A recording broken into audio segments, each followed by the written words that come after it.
Las 2 de la tarde con 4 minutos y vamos de inmediato con nuestros compañeros en este miércoles en la mesa de periodistas, donde ya estamos puestos para saludar a Juan Becerra, Alberto Nájar, Arturo Cano. Arturo Cano, buenas tardes. Muy buenas tardes, Julio, Juan, Alberto. Muchas gracias a todas las personas que nos acompañan esta tarde. Gracias. Alberto Nájar, buenas tardes. Hola, Julio, buenas tardes. Un saludo también a quienes nos acompañan, a Juan, Arturo, Adriana. ¿Qué andamos? Gracias. Juan Becerra Costa, buenas tardes. Muy buenas tardes, Julio. Qué gusto verlos y saludarlos y agradecer a todos los que nos acompañan. Un abrazo a Adriana, por cierto, y pues a darle, que es mole de olla, ¿no? Y es a darle, que es mole. ¿Con qué empezamos, Arturo Cano? ¿Cuál es el tema con el que podemos empezar aquí el jaloneo y toda la discusión? Hay muchos temas interesantes. Está lo de Tesla, cabeza de vaca, Nuevo Laredo. ¿Con qué quieres empezar, Arturo? Pues el sabor de boca que me deja a mí este asunto de la inversión multimillonaria de Tesla, del señor Musk, me hace recordar una gira que me eché en los años, a mediados de los 90 en la frontera norte, pues viendo cómo funcionaban estas ciudades de la maquila en toda la frontera. Entonces anduve desde Tijuana hasta Matamoros. En Matamoros hablé con un dirigente sindical a quien le refería, había estado antes en Ciudad Juárez. Le dije, oiga, allá en Ciudad Juárez los dirigentes empresariales de las maquiladoras dicen que le van a levantar un monumento a Agapito González, que era el Fidel Velázquez de el líder setemista histórico allá. Porque gracias a Agapito González, las maquilas vienen y se instalan en Ciudad Juárez y no en Tamaulipas. La realidad, entre paréntesis, quiero decir, es que en aquel tiempo, al menos, en Tamaulipas se instalaban maquiladoras que requerían un mayor grado de especialización y para las empresas tener sindicatos era una garantía de evitar la rotación de personal, que es muy común en las maquiladoras. Y realmente en Matamoros había empresas con una mayor inversión tecnológica, mientras en Juárez, en aquel momento, había sobre todo, les llamaban despectivamente los de Matamoros y Tijuana, pues pura maquila de estampitas, ¿no? Y este líder sindical setemista de Tamaulipas, de Matamoros, me decía, claro, hay una competencia entre las ciudades de la frontera a ver quién atrae más maquilas. Se les ofrecen terrenos gratis, las naves ya construidas, exención de impuestos, servicios baratos, etcétera, etcétera. Y es más, los de Juárez les dicen a las empresas que se quieren instalar ahí, aquí no hay problema, aquí le puedes dar hasta latigazos a los trabajadores y no pasa nada. Toda esta anécdota va porque me pareció muy curioso que se armara esta suerte de oferta de los gobernadores saliendo así, pues en Michoacán sería bueno, y en Tlaxcala, y aquí y allá, en torno a todo este debate, y luego que cuando ya se hace el anuncio de que hubo un acuerdo y los términos en los que se dio, hay una suerte de celebración nacional, de orgullo, aunque pues en realidad de lo que se trata es de que estamos haciendo muchos años después lo mismo que se comenzó a hacer a mediados de los años 60 en la frontera norte. Ahora le dicen nearshore, ¿no? Antes se llamaba industria maquiladora de exportación, pero es lo mismo. Entonces la pregunta o la duda que a mí me queda, pues ¿estamos condenados a seguir siendo Maquilatitlán? Híjole, pues sí, Arturo. Alberto Nájar, ¿qué opinas de esta situación de Tesla en la cual, pues efectivamente parece que hay una fiesta nacional, se está celebrando? Hubo un momento en el cual los opositores al presidente López Obrador decían, otra vez va a echar a perder aquí todo, se van a ir las inversiones, esto daña al país, es terrible. Lo publicó, si no me equivoco, el propio Darío Celis como un adelanto de que ya se había cancelado. Y luego se queda finalmente la planta en Monterrey, donde el presidente había dicho que no se quedaría, Monterrey, donde hay una crisis del agua, una crisis hídrica sabida, pero pues yo estoy a lo mejor, Arturo, a lo mejor es que traemos un chip muy a la antigüita, pero sigo pensando, bueno, maquilar, ¿qué estamos dando a cambio de qué? ¿Cuáles van a ser las concesiones? ¿Tiene un historial Tesla como para enorgullecernos? ¿Es el que fue acusado incluso en México? ¿Qué han dejado las maquiladoras, Julio? ¿Qué han dejado? Recuerdo que a mediados de los 90 manejaban la cifra de que de los componentes que utilizaban las maquilas, al menos en Ciudad Juárez, solo 2% era nacional. No creo que eso haya cambiado mucho, ¿eh? Vamos a ver, pero no creo que haya un cambio importante. Alberto, ¿qué opinas sobre este tema? Mira, sobre esto último que comenta Arturo, no hay que olvidar que tenemos firmado un acuerdo de libre comercio, el TEMEC, que establece necesariamente que los automóviles fabricados en la región necesitan tener el 70%, entre 65 y 70% de sus partes originarias de la región. Así es que por ese lado se salvaría con Tesla, porque finalmente son automóviles eléctricos, pero automóviles al fin. Se salvaría allí esa salvedad que ocurrió durante mucho tiempo con las maquiladoras, que efectivamente, pues a mí también me tocó ir a Ciudad Juárez y andar también por allá en Matamoros, toda aquella zona, y pues sí, efectivamente son empleos en Tijuana, empleos muy mal pagados, muy especializados. En algún momento, hasta en Ciudad Juárez, las maquiladoras impulsaron la ya de por sí violenta situación que vivían las mujeres cuando se empezó a contratar a más mujeres que a hombres, y por lo tanto, pues ahí se aceleró la violencia de género, y fue una de las explicaciones que en su momento se dieron a los famosos feminicidios seriales que hubo en Ciudad Juárez. Pero más allá de eso, pues yo creo que estamos en una circunstancia diferente. Ciertamente lo que habría que revisar, más allá de si estamos condenados a ser Maquilotitlán, yo creo que sí un buen rato, porque así se ha desarrollado la industria en nuestro país.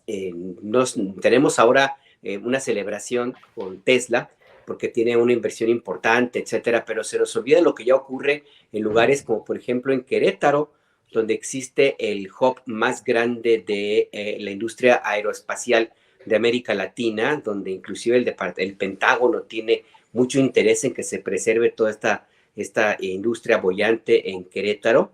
Tenemos el caso de Guanajuato, donde también la industria automotriz es muy importante, pero sobre todo la agroindustrial, con el Rey del Ajo y todos estos, donde pues están muy atados esas dos entidades a lo que sucede en Estados Unidos con el TLC entonces y con el TEMEC ahora. Entonces tenemos esa realidad que está ahí ya muy presente. O sea, yo creo que está medio complicado cambiarlo ahora, pues así se ha desarrollado, desgraciadamente, la industria y también la agroindustria de nuestro país. Es algo que está allí presente.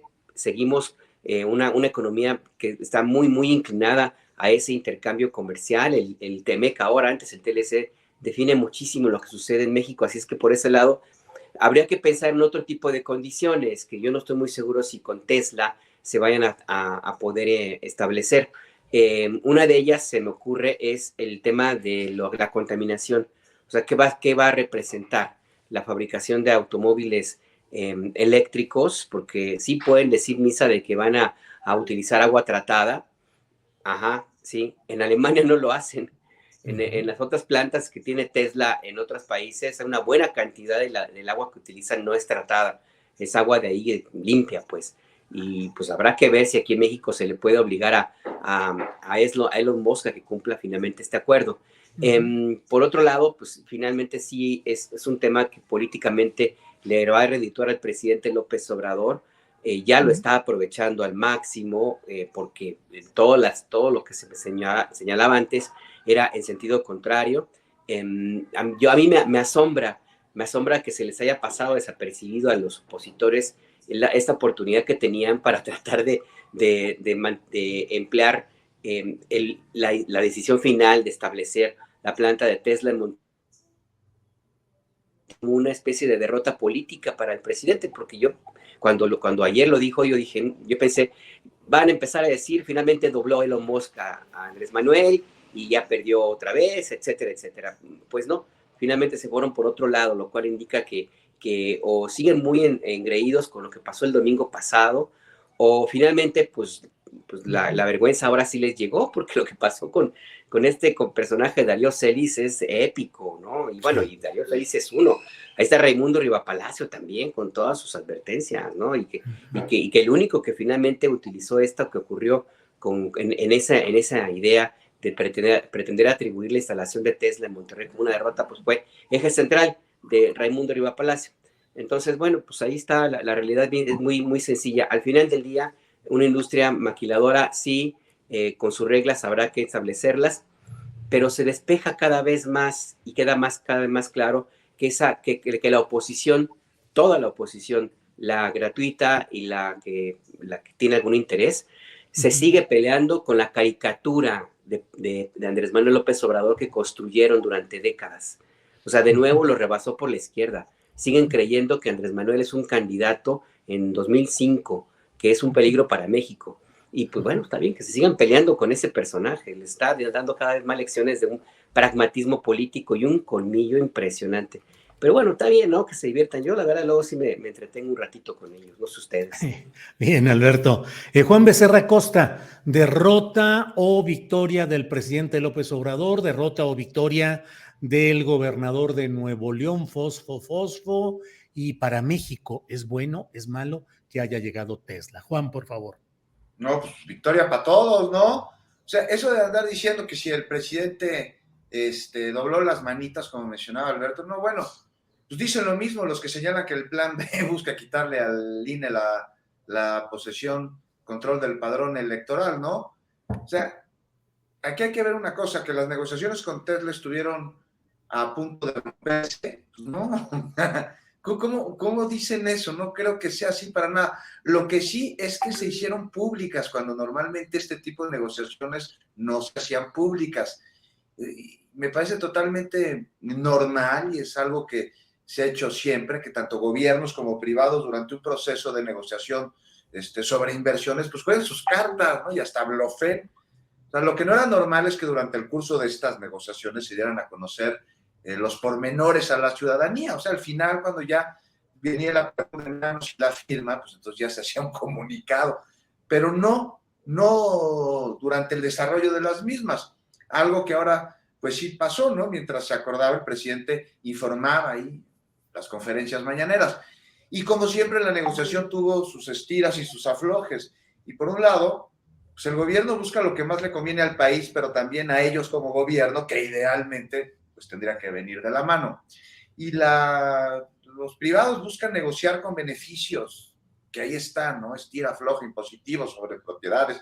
Finalmente se llega a un acuerdo y terminó siendo en Nuevo León, porque así le conviene a Tesla por su cercanía con Estados Unidos, entre otros asuntos, entre otras cosas, y también le conviene a Nuevo León, al municipio Santa Catarina, una inversión que podría llegar en el corto plazo a unos $10,000 millones. México en una especie de espectro de vanguardia, un halo ahí en el imaginario de modernidad a través de lo que implica Tesla, ¿no? Algo que ninguna otra armadora de coches tiene, esa percepción de futurismo y de tecnología cuasi espacial, de película de ciencia ficción con pues un dueño que es casi como un personaje de película. O sea, porque ojo, y ahí lo adelantaba Alberto hablando del joven, el Bajío, casi todas las armadoras de coches tienen plantas en México. BMW acaba de abrir una en San Luis Potosí, en la que también se fabrican automóviles eléctricos. Y bueno, pues al gobierno también le conviene y muchísimo. O sea, más le hubiera convenido junto a la IFA, al gobierno federal. Pues sí, seguramente se intentó, no se logró y adelante. Pero de eso a decir que estaba en riesgo la inversión, parecen nuevos, ¿no? Como si en una negociación de este tipo históricamente todo hubiese sido miel sobre hojuelas. Ya parece. Pero en fin, buena noticia, Julio. Habremos de ver la derrama que deje. Interesante saber la mano de obra directa e indirecta, porque directa, tal vez no la que se podría estar esperando. Estamos hablando normalmente en una inversión de este tipo de a trabajador por $1,000,000 invertidos, según me decía ayer el director del Economista, Luis Miguel González. Por lo que digo, de entrada se esperaría en la planta de Tesla en Nuevo León, allá entre 5,000 y 10,000 empleos, pero Tesla tiene mucha robótica, entonces ya estaremos viendo, pero de que va a dejar una enorme derrama y generar riqueza, sin duda, para todo el país. Buenas noticias para todos, Julio. Bien, Juan. Arturo Cano, bueno, Arturo, Alberto, Juan, yo creo que no podemos dejar de lado la experiencia personal de ustedes como periodistas y como observadores de la vida política respecto a lo que pasó el pasado domingo. Arturo Cano, ¿cómo te fue? ¿Cómo viste la concentración de opositores al Plan B electoral en el Zócalo el pasado domingo? ¿Y qué aspecto más relevante te parece de lo que ahí se expresó, Arturo? Bueno, lo que vimos fue que la oposición logró llenar con creces la plaza pública.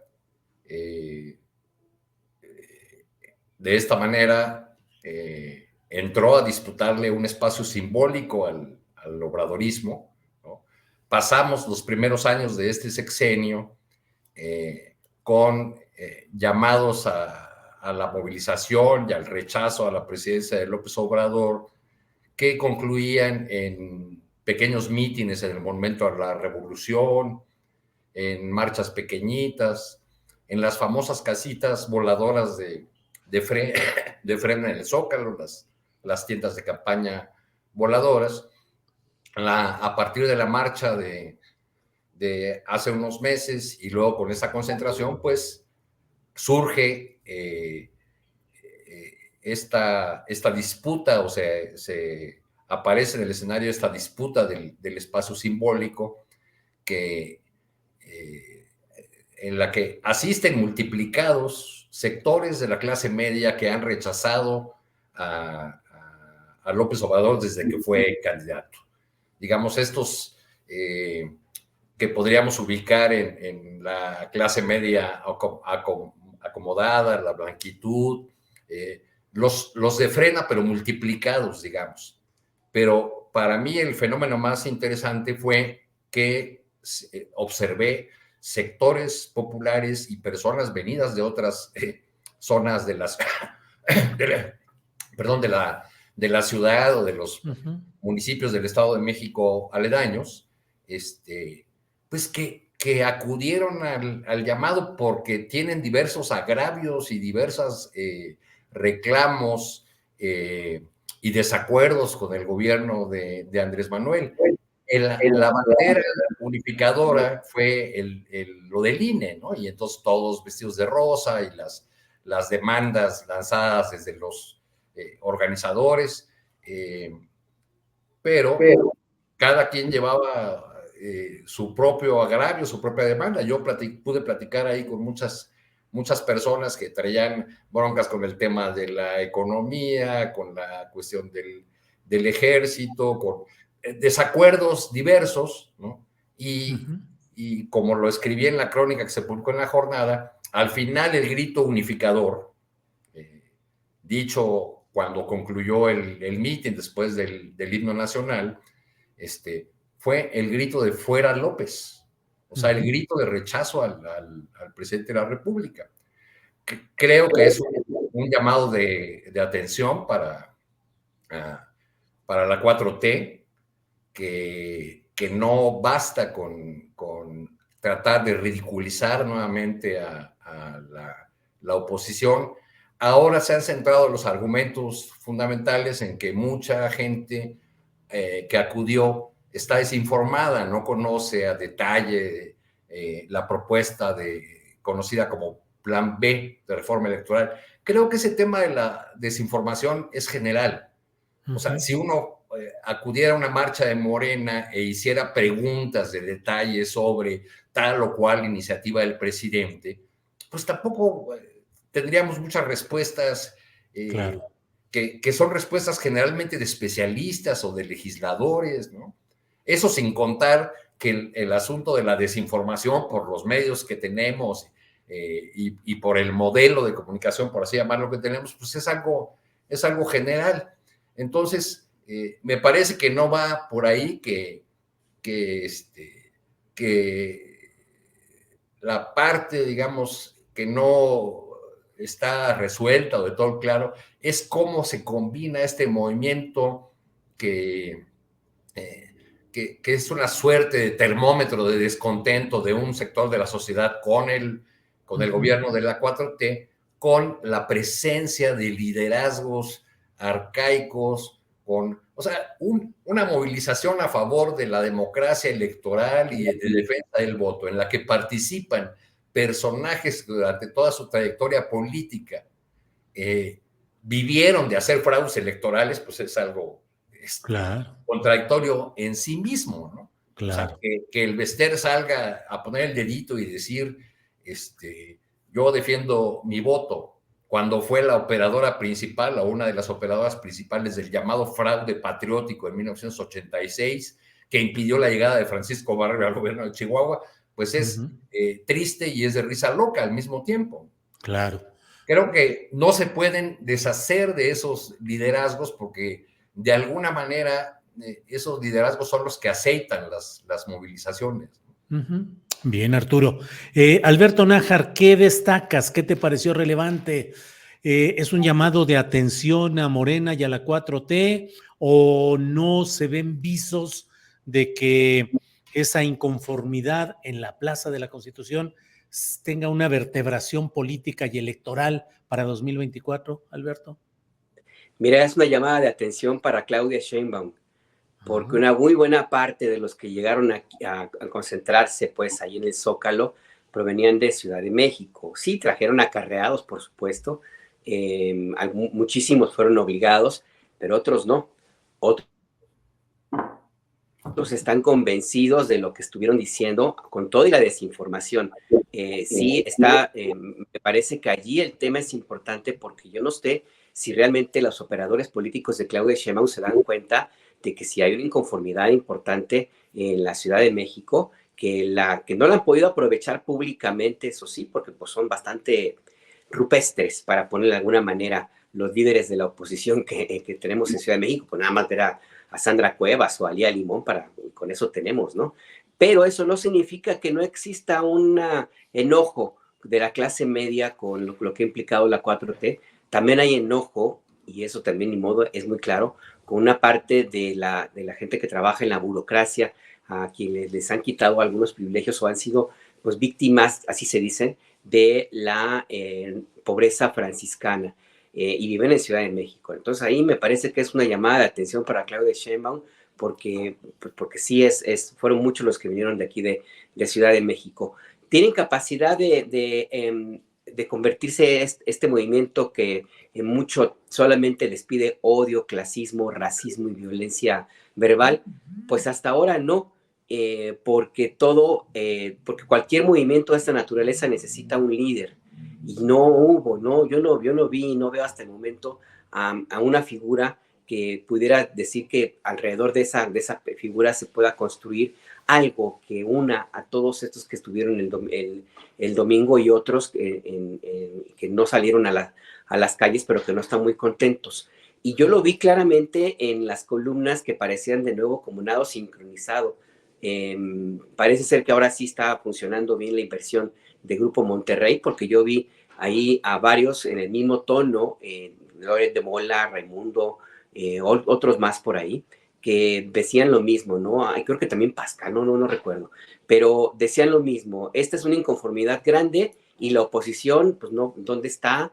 La oposición va a ser rebasada, es el momento, hay que aprovechar la chispa, etcétera.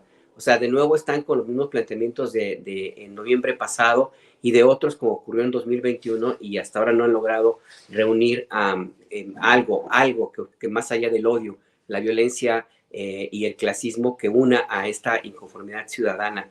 Entonces yo creo que faltaría todavía un trecho para saber si eventualmente se va a traducir en una estructura política capaz de contender electoralmente y con las reglas electorales, es decir, que contiendan bajo la bandera de un partido político en 2024 y que tengan la capacidad de disputar el liderazgo que hasta ahora tiene Morena. Ahora, eso no significa que no vaya a ser una elección más competida de lo que se pensaba el año pasado, porque no sé si recuerdas, en algún momento yo decía, La popularidad del presidente es muy alta, muy importante, pero no se transmite por ósmosis, no se hereda por completo. Y bueno, ahí está Claudia Sheinbaum con esta situación que vemos ahora en Ciudad de México.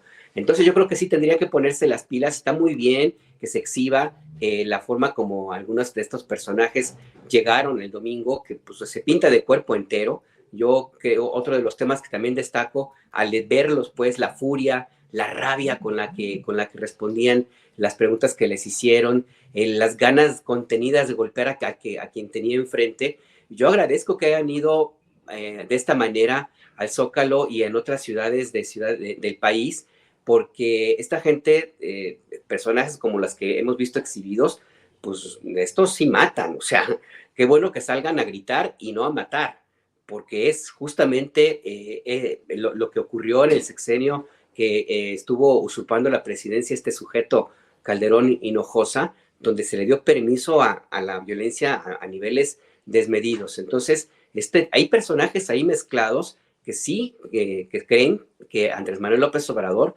sí les quiere quitar sus casas, que sí quiere cancelar la democracia, que sí quiere reelegirse, etcétera, y se creen cruzados.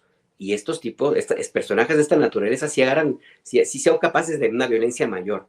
Entonces, qué bueno que salgan a la calle, que griten, que se asolien, que se desboguen, que se haga así como, ya, como después del éxtasis, se relajen y sigan con sus tropelías, ¿no? Ya más calmaditos, después de que tuvieron la catarsis. Porque de otra forma, quién sabe cómo lo vayan a querer sacar, Julio. Bien, Alberto.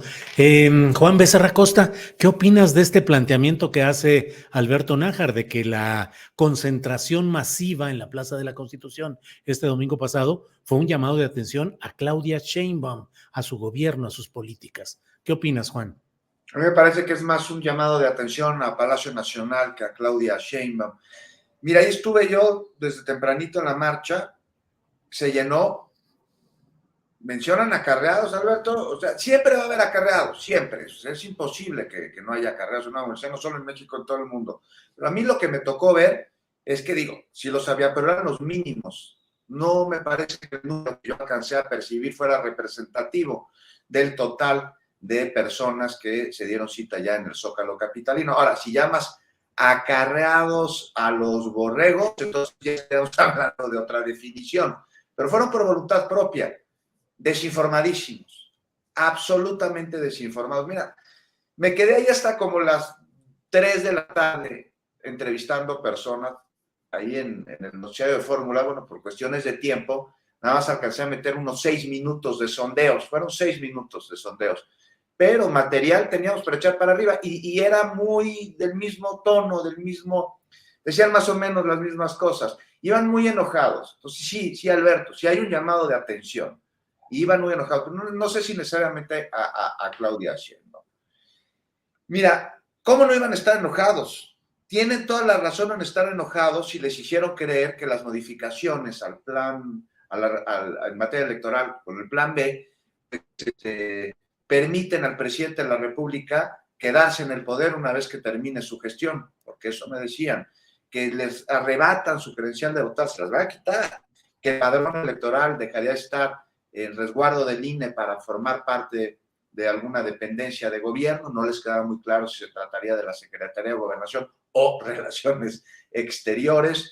Gente que llegó de otros países. Me tocó entrevistar a un cuate que venía de Nueva York, muy preocupado. No sabía que el plan B, reforma electoral, trae modificaciones para facilitar el voto de los mexicanos en el extranjero y evitar que puedan ser incluso hasta detenidos por la migra cuando no están de manera regular allá y puedan votar desde el otro territorio. No tenían idea. Estaban muy enojados, muy preocupados. Y te digo, ¿cómo no van a estar preocupados si o sea, si a mí me dijeran, oye, va a pasar eso, yo no salgo con pancartas, yo salgo con machetes a defender la democracia?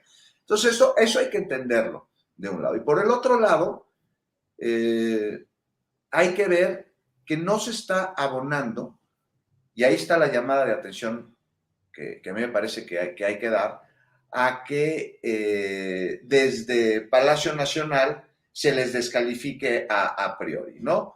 O sea, vemos una bola de personas, una serie de personas que acuden muy molestos, muy preocupados y que encuentran una válvula de escape en la frase "salvemos al INE y a la democracia" para poder mostrar su repudio al gobierno actual y al presidente López Obrador, uno que no acaban de encontrar la razón más que tienen miedo, porque este miedo se lo han metido.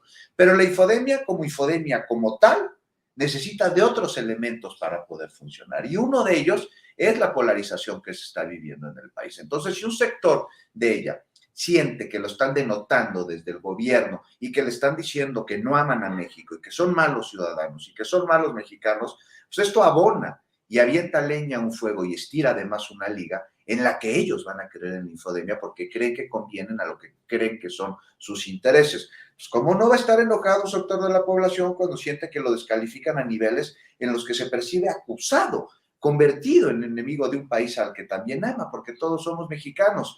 O sea, me parece que ahí tendría que estar la atención o al menos la prudencia. La oposición ante la carencia de un proyecto que va mucho más allá del poder, por el poder manipula y lo hace con mentiras y lo hace con falsedades, y desde el gobierno al mismo tiempo se señala peyorativamente a quienes están inconformes. Entonces, pues ahí tenemos una polarización que hace que se peleen familias, que amigos se dejen de llevar, que se construyan enemistades que realmente no lo son, y al tiempo en el que los políticos pasan de un partido a otro, y en este pragmatismo del poder por el poder, quienes son hoy rivales, mañana van a ser aliados, y mientras las familias totalmente separadas y las amistades irreconciliables, ahí tendríamos que poner el ojo y un poquito de prudencia. En la oposición, pues no se puede. Entonces sí, construyeron todo este esquema de engaño y llevaron a miles, porque fueron miles, al Zócalo capitalino. Ya la regaron al final al meter a los discursos que metieron también, Sí. que iban, ¿no? Ya. Sí, sí, sí. Así es, Juan. Gracias.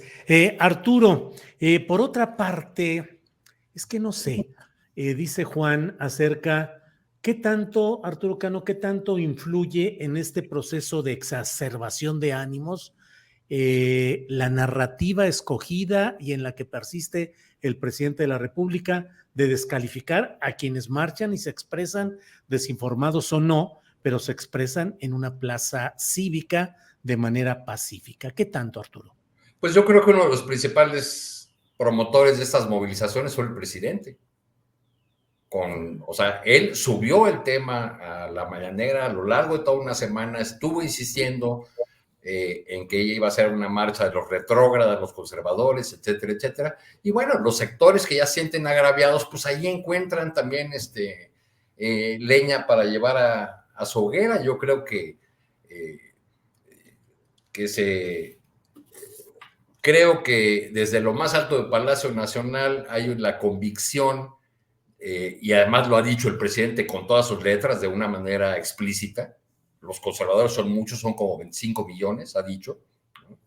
Y hay una decisión política en términos de táctica, si se quiere ver así, de que esta polarización ya está instalada y que entonces hay que dejar los bandos bien establecidos y muy claros.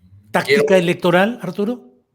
Pues una táctica electoral y también relacionada con esta idea que tiene el presidente López Obrador de formar conciencias y de politizar al pueblo a partir de la idea de que hay dos visiones muy contrapuestas de país, dos modelos, dos proyectos de desarrollo total, ¿no? de desarrollo de la nación.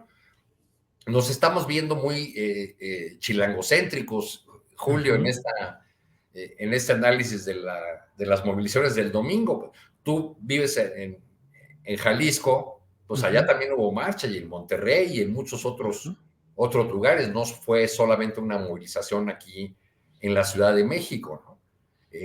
En mi intervención anterior me faltó decir que me tocó mirar muy de cerca a los presidentes de los dos principales partidos de oposición. A Lito lo pude ver, incluso acercarme a él y tratar de saludarlo. Rápidamente me apartó un colaborador con afanes de guarura. Pero, a ver, a lo que voy es a esto. ¿Cómo se presentan líderes como Alejandro Moreno y Marco Cortés en una movilización como la del domingo? Alito solamente pudo llegar rodeado de un amplio equipo de colaboradores y de varios guaruras, ¿no? Y la única finalidad de Alejandro Moreno, y lo hizo al final, era que en el momento que llegara al Zócalo, le tomaran imágenes para sus redes sociales y para los medios quizá, donde él iba a aparecer con la bandera, ondeando la bandera al hacer su entrada triunfal al Zócalo. De eso solamente se daba cuenta el pequeño grupo que lo rodeaba y la gente que iba empujando para que él pudiera llegar al Zócalo, porque además llegó ya a una hora que todavía no era la hora de la convocatoria, todavía no eran las 11, pero ya estaba llena la plaza, entonces le costó trabajo entrar. Entonces, esta pose de salvapatrias que quiso adoptar Alito, pues lo retrata muy bien. Me tocó ver a Marco Cortés al final del meeting. Su camioneta había sido colocada a 3 pasos del Zócalo, una gran camioneta blanca. Algunas personas lo saludaron, pero él rápidamente se subió a su vehículo y subió el vidrio polarizado, pues porque hacía calor y ya se había calentado. ¿Qué quiero decir con esto? Pues que estos líderes, primero, una gran parte de los asisten a la movilización y los conoce, ¿no? No los identifica. Y segundo, no despiertan entusiasmo alguno. Eso debería ser uno de los temas de preocupación de la oposición rumbo al 24. Bien, Arturo, gracias. Estamos en esto. Alberto, Nuevo Laredo, ¿qué te parece lo que se ha ido conociendo hasta este momento?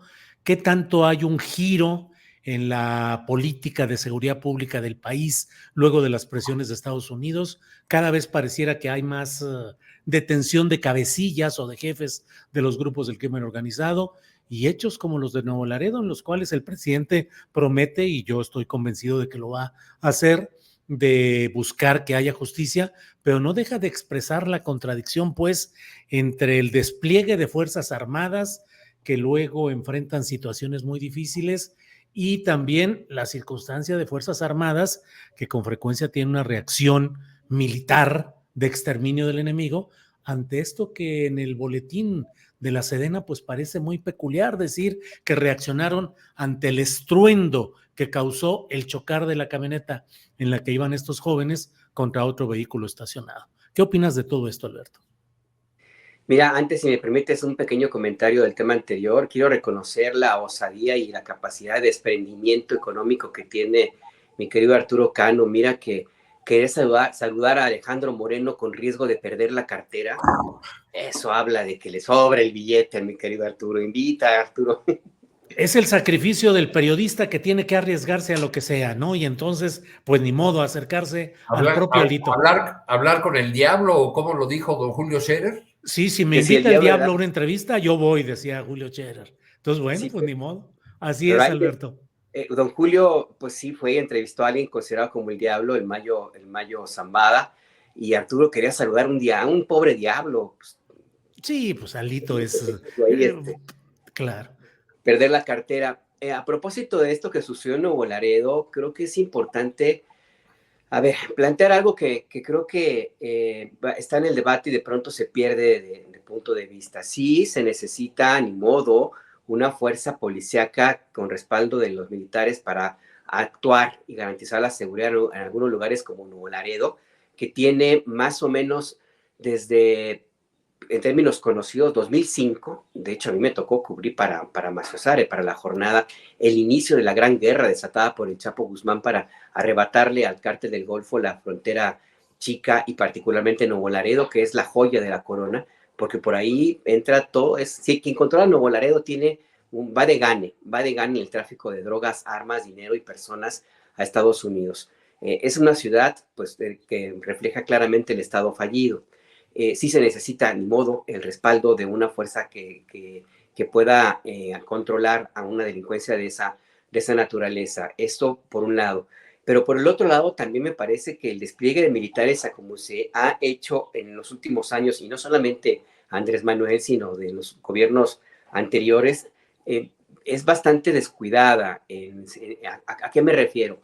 A que no existe una suficiente entrenamiento ni tampoco se tiene mucho cuidado en lo que implica para los soldados que están viviendo estrés de guerra, porque están en un conflicto, en una guerra, ellos lo viven así, lo que significa el tener que lidiar con un enemigo que no saben quién es, o al menos creen no saber quién es, porque en lugares, quienes conocen sitios como Nuevo Laredo, como otros lugares de Tamaulipas, o inclusive en algunos barrios de Ciudad Juárez o Michoacán, pues saben perfectamente que la cantidad de personas que pueden estar espiando tus movimientos es elevadísima, ¿no? Entonces tú no puedes confiar, como periodista, no puedes confiar prácticamente en nadie, como un militar que va, que está combatiendo pues ahí a los delincuentes, pues supongo que mucho menos, ¿no? Entonces hay muchos soldados que están ya sometidos a un estrés de guerra, que van a reaccionar como lo hicieron en este incidente y como han hecho en otros donde pues básicamente disparan primero y luego averiguan. Esto implica necesariamente una responsabilidad de los mandos militares, que yo no sé si tengan el control suficiente de lo que ocurre con los soldados en el terreno, como para que tengan por lo menos algún programa de contención, al menos de contención psicológica, o algo que pueda permitir que controlen la situación en la que viven todos los días. Y esto lo vimos claramente, yo lo vi muy claramente en algo que ocurrió muy lejos de Nuevo Laredo, hace 2 años creo, en la frontera con Guatemala, cuando una unidad del ejército disparó en contra de una camioneta que tampoco se detuvo, una camioneta con personas de Guatemala que aceleró el paso para evadir el retén militar pues que no estaba allí, que tenía poquito tiempo, y que pues se les hizo fácil darle la vuelta y los soldados le dispararon. Estos soldados seguramente traían estrés de guerra, eran soldados que venían de un campo de batalla como puede ser Michoacán o Tamaulipas, y no hay un control de a quién mandas a dónde, a zonas civiles. Y eso me parece que es algo que está faltando en la estrategia de seguridad que aplica este gobierno. Y yo creo que esto me parece que debería tomarse en cuenta, porque no basta nada más como se hizo, creo que con Calderón o con Peña Nieto, que les distribuyeron un librito ahí con los derechos, lo que son como un prontuario de lo que son los derechos humanos. Yo creo que ahí hace falta trabajar un poco más, porque lo que ocurrió en Nuevo Laredo, pues se puede volver a repetir si no hay allí un trabajo más a fondo, más hacia el personal que está destacado en tierra. También es ni modo, en Tamaulipas se sabe poco, pero se sabe al fin de que hay casos de soldados que están francos en las zonas militares y ya no regresan, o aparecen hechos pedacitos porque los agarran los delincuentes, andan espiando a ver cuándo salen francos los soldados y van sobre ellos. Todo eso aumenta la presión sobre los soldados. No los justifico, de ninguna manera lo estoy justificando. Yo creo que uno de los errores del presidente López Obrador es haber empoderado a este nivel a las Fuerzas Armadas, haberlos desplegado de esta manera y encargarles tareas que no les corresponden, porque yo insisto, el presidente se va el 24, pero los soldados se quedan, y quien venga, la que venga para el gobierno de la República después del 24 no va a tener la capacidad de control ni el respaldo que tiene López Obrador. Entonces me parece que es una combinación muy, muy fuerte que tiene que empezar a atenderse. Yo en este momento pues quiero hacer este señalamiento puntual sobre esta falta de control de quién está, qué le pasa a la gente que está en el terreno por parte de los militares. Y yo creo que eso tendría que tomarse en cuenta. Y finalmente también otra estrategia que me tocó a mí verla cuando hicimos un informe bajo la bota sobre migración, militarización de la política migratoria. Hay una tendencia de la Secretaría de la Defensa Nacional, creo que también de la Marina, de negociar con las víctimas de los ataques de los militares, tratar de que desaparezcan de la lista de la Comisión Estatal de Atención a Víctimas, de darles indemnizaciones, una forma de tratar de lavar la imagen del ejército. Yo creo que eso tampoco funciona demasiado. Son esos pequeños detalles que creo que es importante que se tomen en cuenta, Julio.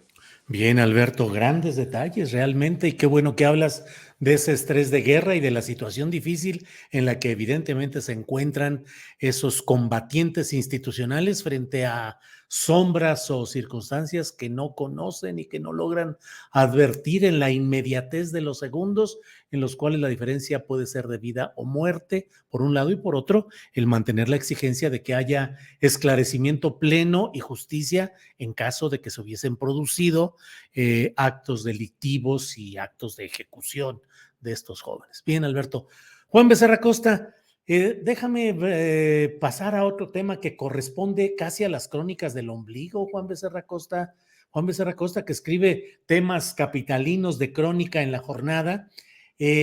Murió Irma Serrano, Juan Becerra Costa. Irma Serrano, entre otros temas, dueña de aquel famoso teatro Frufru, que no dejaba de tener su encanto como de lo prohibido, no lo prohibido, cuando menos de lo diferente en una sociedad en la cual Irma Serrano fue una mujer que se aventó el tiro de hablar como lo escribió en su libro aquel de A Calzón Quitado, por una parte, y por otro lado, de hacer obras como aquella de Naná, que presentó en el Frufru, en el cual se presentaban desnudos y escenas de lesbianismo que provocaban el escándalo de nuestra sociedad todavía no tan liberada de todos esos prejuicios. Juan Becerra, ¿qué opinas del personaje Irma Serrano?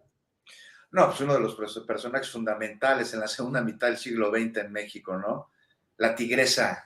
La tigresa. La tigresa, sí. Ni más ni menos. Julio, pues a mí no me tocó mucho, la verdad, ver a la tigresa. Cuando yo era niño, pues ya las películas de la tigresa ya habían pasado y además no me dejaban verlas, por más que yo me quería esconder para poder, no sé, aunque sea observar un poquito, pero además trascendió en el ámbito cultural, en el ámbito de entretenimiento, en un mundo ahí, bajo mundo, como dices, donde todavía no están tan abiertas las cosas, pues ahí se llevaban a cabo en el mundo político. Se le achacaron una enorme cantidad de compañeros y de amantes. Ahí me decía un político, de esos viejos políticos que ahí fueron colaboradores de Echeverría y de López Portillo, me decía, político, funcionario público que no estuvo con la tigresa era funcionario menor. Sí. Bueno, ya ves, se hablaba del propio presidente Gustavo Díaz Ordaz. Así es. Pero la verdad, Julio, ahora sí te voy a fallar, de la tigresa, más allá de eso no sé mucho. Déjame que te diga algo sobre el Nuevo Laredo, porque... Adelante, vámonos, Juan. Ahora sí, como cronista fallé. No, bueno, pues hay que echarle, ya nos tendrás más datos más adelante. Tengo más datos, pero próximamente eso sí te los doy, fue más de mi época. No, pues rápidamente con este tema, no hay que revisar con lupa muchas cosas, porque hay versiones encontradas, totalmente opuestas, y hay quienes señalan que, fíjate, hay quienes dicen que estos jóvenes eran mañosos, sí, y aunque así lo fueran, hay protocolos que presuntamente se violaron. Hay también muchas versiones que desmienten que fueran mañosos, pero no sé, insisto, así lo hubiera sido extenuante ni mucho menos justificante en un presunto acto de ajusticiamiento. También hay versiones que señalan que habría tiros de gracias, hay que estar pendientes. No hay manera de siquiera sugerir que en caso de ser cierto podría justificarse este tiro de gracias si estos personajes hubiesen sido delincuentes. O sea, no hay ahí una relación que pudiera justificarlo. Y lo que estamos viendo es la normalización de una descomposición social que llega a todos los niveles y que parece que intenta justificar actos de barbarie revictimizando. Y más allá de este caso, recuerdan lo lamentable de las declaraciones de se matan entre ellos, o se trataba de un grupo de delincuentes. No. Aquí, de regreso en Nuevo Laredo, lo que urge es que las investigaciones sean prontas y sean transparentes. Y hay ya nada más para acabar, Julio, otro tema. Dijeron que será la Fiscalía General de Justicia Militar quien se encargue de las indagatorias y de la impartición de justicia contra los militares, ahí que pudieran resultar responsables. No podemos dejar de señalar que aquí se abren heridas nuevas sobre cicatrices viejas tras demasiados años de abusos cometidos por las Fuerzas Armadas y justo en un momento en el que el gobierno actual pues lleva un proceso de rescate de memoria sobre la guerra sucia perpetrada por un Estado represor del que hoy el actual gobierno se desmarca, se separa bajo el señalamiento de que no somos iguales.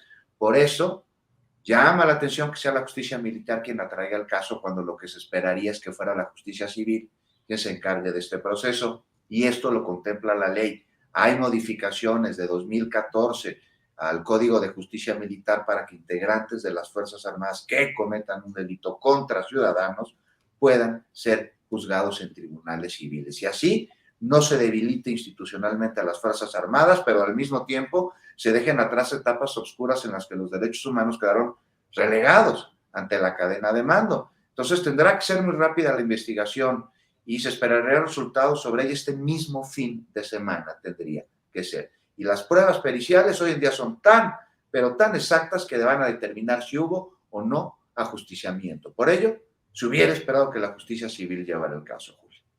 Sí, Juan, efectivamente, ese tema y bueno, también el involucramiento de la Comisión Nacional de Derechos Humanos, que la mera verdad, yo debo decirlo que yo tuve muchas expectativas de lo que sería esta comisión bajo la presidencia de la señora Rosario Piedra, y la verdad es que me he sentido frustrado en cuanto al desempeño de la comisión y de la propia titular, y no me genera ninguna confianza el hecho de que se pida que haya también investigaciones por parte de la Comisión Nacional de Derechos Humanos, como se ha dicho hoy desde Palacio Nacional, porque no es eso, tiene que haber justicia civil. Los hechos involucraron a civiles en una instancia civil fuera de ámbito militar, participaron militares que pueden recibir el castigo en su jurisdicción correspondiente, pero justamente lo que se ha buscado y se ha promovido es que los actos de los militares en este terreno, en este tipo de hechos, caigan fuera de lo que normalmente ha sido el fuero militar, que ha permitido que los militares se juzguen por ellos mismos, se castiguen y se cumplan los castigos supuestamente o realmente en las propias instalaciones militares. Tendría que ser la propia justicia civil, también desde mi punto de vista. Juan Becerra. Arturo Cano, pues ya estamos en la parte final de este programa. Postrecito el tema, el comentario, invitación, suspiro, anhelo, lo que tú quieras, Arturo. Una línea solamente en el marco de este tema de Tamaulipas. Hay que estar muy pendientes de lo que suceda con defensores de los derechos humanos como Raimundo Ramos, porque en este escenario le están lanzando una serie de acusaciones y utilizando los argumentos que en el pasado utilizaron para atacar a los defensores de derechos humanos durante el Calderonato o el Peñato. Argumentos como que esos defienden puros delincuentes, en fin. Ojalá esto no sea el discurso que prevalezca en la 4T. Y de Irma Serrano, yo creo que acabo de ver un encabezado de un diario en el que dicen: muere Irma Serrano, actriz del cine de ficheras. Qué desmemoria, caray, ¿no? No, claro que qué no. Desmemoria. Fue un personaje de la política, de la cultura, del folclore, del espectáculo, con muchas aristas. Y en una última etapa, o en una etapa más reciente, pues fue incluso senadora de la República. Sí, claro. Propuesta por Cuauhtémoc Cárdenas. A mí me tocó verla en 1996 en Villahermosa, Tabasco, cuando aquellas movilizaciones convocadas por el ahora presidente López Obrador, de bloqueo de instalaciones petroleras, había una demanda dual de limpieza electoral y de indemnizaciones por parte de Pemex. Y Irma Serrano, que era entonces senadora, llegó con un vestido blanco como Adelita, con sombrero y con pistola al cinto. Ándale. No sé si era de Chinampinas la pistola. La acompañaba un tipo que era como su guardaespaldas, que medía como 2 metros y era morenazo. Pero lo que se me hizo más curioso de este personaje fue que hacía un calor de los 1000 demonios en ese momento. Andábamos en los bloqueos, pues ahí donde le dieron el macanazo a López Obrador. Y el tipo nunca se quitó el traje café, ni la corbata. Todos nos estábamos asando y tirando litros y litros de sudor. Y es muy interesante una pieza que hoy recupera Marco Rascón en Twitter, donde cuenta el papel de Irma Serrano en la Cámara el día que él se puso la máscara de puerco, Marco Rascón.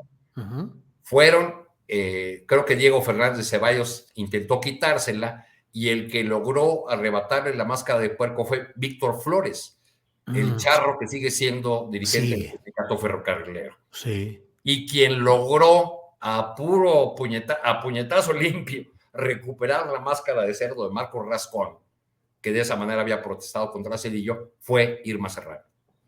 Sí, Lo recuerda ahora Marco Rascón. Senadora por Chiapas, Arturo, senadora por Chiapas. Exactamente, y a propuesta del ingeniero Cuauhtémoc Cárdenas. Ándale. Alberto Nájar, postrecito, por favor. No, bueno, ya que estamos con las historias de Irma Serrano en el Senado, yo me tocó también alguna vez cubrir alguna de las sesiones y sí le tenían pavor a algunos ahí de priistas, sobre todo, porque era de armas tomar, sí les decía de sus cosas.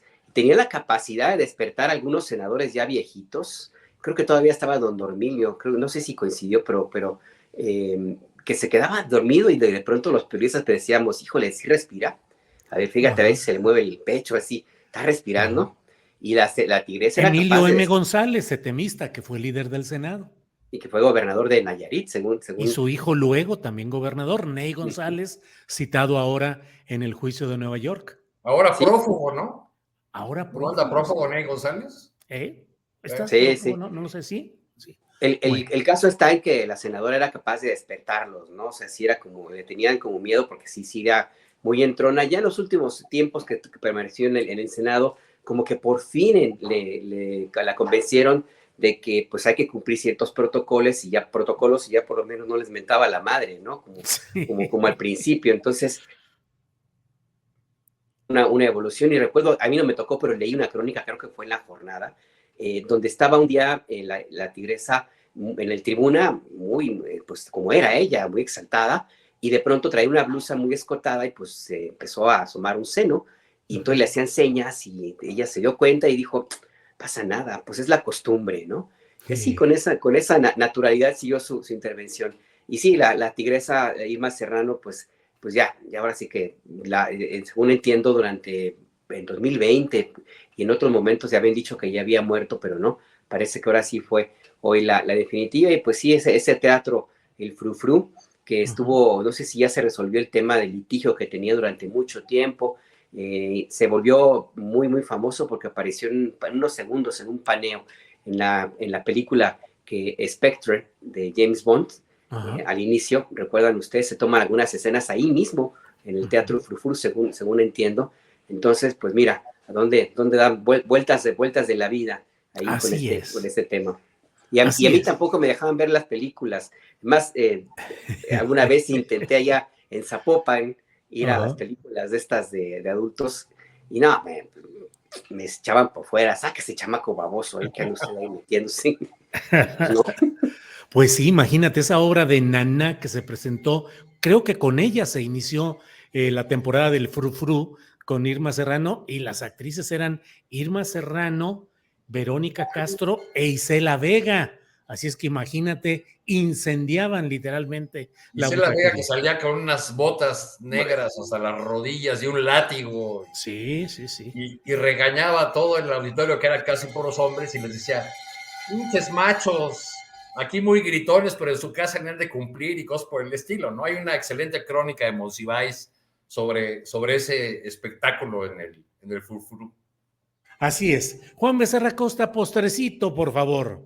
No, pues ya rápidamente, nada más dejar aquí pendiente para la próxima semana el tema de que el asunto de Yasmín Esquivel, pues ya tiene bajas. El abogado general de la UNAM, ayer hubo ahí un relevo y es por este asunto y es por este caso en el que además también tenemos una universidad privada que se lava las manos como Poncio Pilatos al decir, no, pues fue hace 3 años que hizo su tesis de doctorado, si lo plagió o no, pues eso ya no es nuestro problema, porque ya como si hubiera prescrito, ¿no? Y un asunto que desde el año pasado está en la opinión pública, está sobre la mesa, que no se ha resuelto y pues ya veremos, porque pues la señora es ministra de la Suprema Corte de Justicia de la Nación. Imagínense en qué manos está la impartición de justicia en nuestro país. Ya otro día hablamos de este tema y también de la procuración, que varios pendientes tiene la Fiscalía, Julio.